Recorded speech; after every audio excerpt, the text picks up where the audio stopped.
modern world. And there's a joke that goes around in the software industry. Who initiated this digital transformation? Is it CEO? No. Is it CTO? No. It is COVID, right?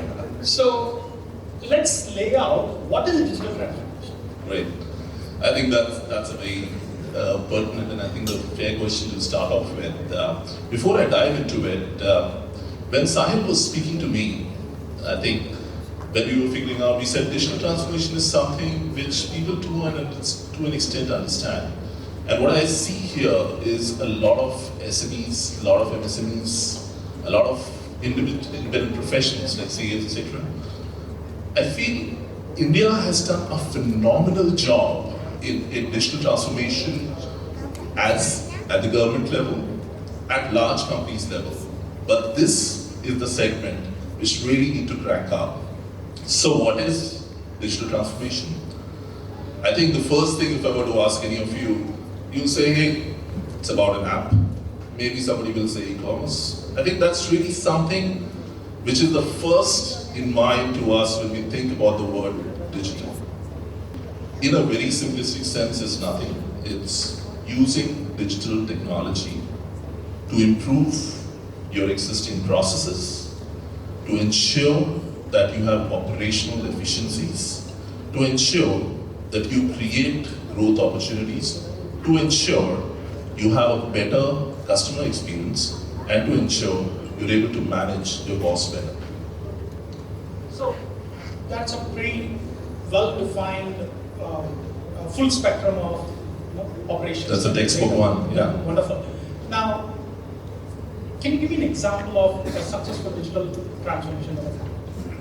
Oh, so I'll have to lean back a little bit on one of the companies. In fact, I started my career with that company.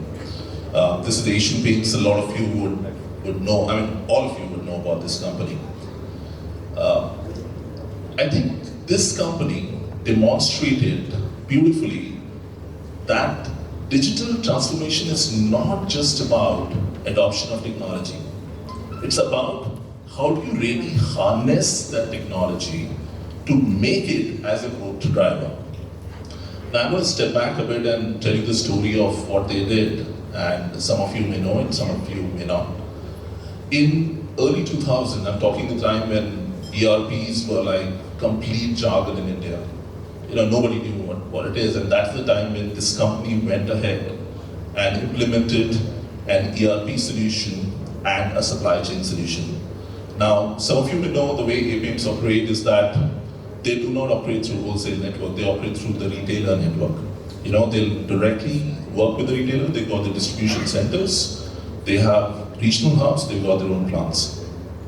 What they did at the very first stage, and mind you, this is something which APMs was doing not for efficiencies at that point of time. They had to minimize their debts. So you started off IPO, you started off very in the very beginning, the first chapter when you're talking about IPOs. The moment you are listed in the market, these things become extremely sensitive. So with that objective this company started, what was actually happening at the ground level was orders would trickle into the depot. The order would go online to the regional distribution center. That particular order would get aggregated at the zonal level. It will reach the plant. The plant will organize, and they had 5 different plants. They will start working on that particular order, those kind of orders. Obviously, it's a group of orders. Suppliers were informed digitally that you should start working on this demand which is going to come in the next 5 days. Trucks were aligned in a manner that the goods could move from the plant in the most cost-efficient manner to the plant, to the RDC, and finally to the depot. And you know what? They took it to the next level further. They said, let's not have the sales guy take orders. We're going to have the retailer directly ask for orders.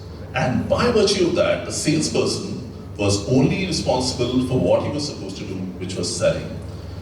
They got closer to the customers, they started launching services. Now they had the time. You know, think about it, how beautifully this whole thing is happening. The company now has the time to think about market growth. They said, let's launch services. They said, Services help us in terms of better executing, getting closer to the customer, and you saw APHS coming in, the home solutions, and which is now into a full-fledged service.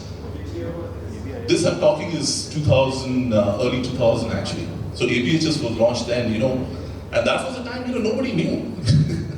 So after that, today, with that proximity that they have developed with the customer, they are getting into ancillaries. They've got into lighting, they've got into furnishings. Don't be surprised, they're already into furniture. Don't be surprised that they become the next big home decor player in India, just by technology. When we talk about, anytime we talk about transformation, Sure. there is always a fear that it's going to lose jobs, it's going to take away jobs. How do you address that? Okay, great question. Biggest fear. So, are you by the way aware, if I may ask, some glaring facts are 70% of the DT activities actually fail. I don't know if all of you know or not, even at large companies, only 30% are able to meet the objectives that they plan to. Part of it is this reason. Employees or even people within the organization are extremely scared of losing jobs. So I think the way this has to be positioned, Joseph, is that a lot of digital transformation can actually help in terms of improving the quality of the same job that they're doing and make them better prepared for the marketplace of the future. Because at the end of the day, it's also about skill enhancement for them, which has to happen. The moment you are able to take them in the fold, as you are going ahead with the implementation, I think you have that buy-in, and I think that buy-in is extremely critical because digital transformation is not about technology alone, it's about mindset.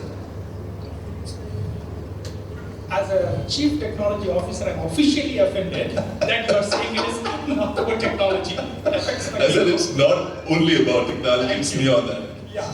Now, this is fine. Now, if SMEs, any of them will have to get started, Yeah. how should they think about it? Can you lay out some of these Sure. initial steps? Sure. What is happening right now is the divide between the digital adoption by SMEs and the large companies is increasing day by day. And this is worsening the play for SMEs right now because the efficiencies will tend to get polarized to the larger entities. So what is important right now is that if as an SME or even as even an early stage company, for example, early stage startup, if you were to strategically look at where do I need to, what is my strategy and how can my technology help in delivering that particular strategy only.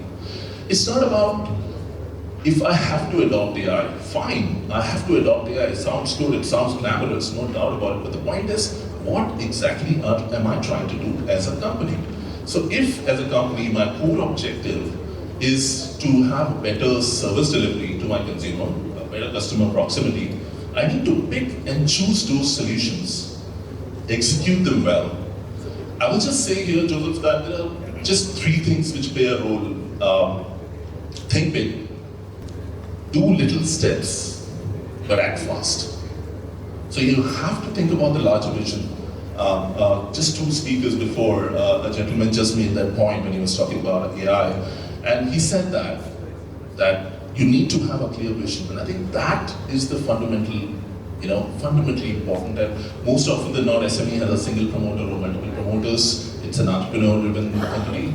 So long as they are convinced and they make clear in terms of what their strategy is and how the two marry together, I think that should work. Lovely. Thank you so much, Shobhit. It has been a wonderful conversation. Thank you, Joseph.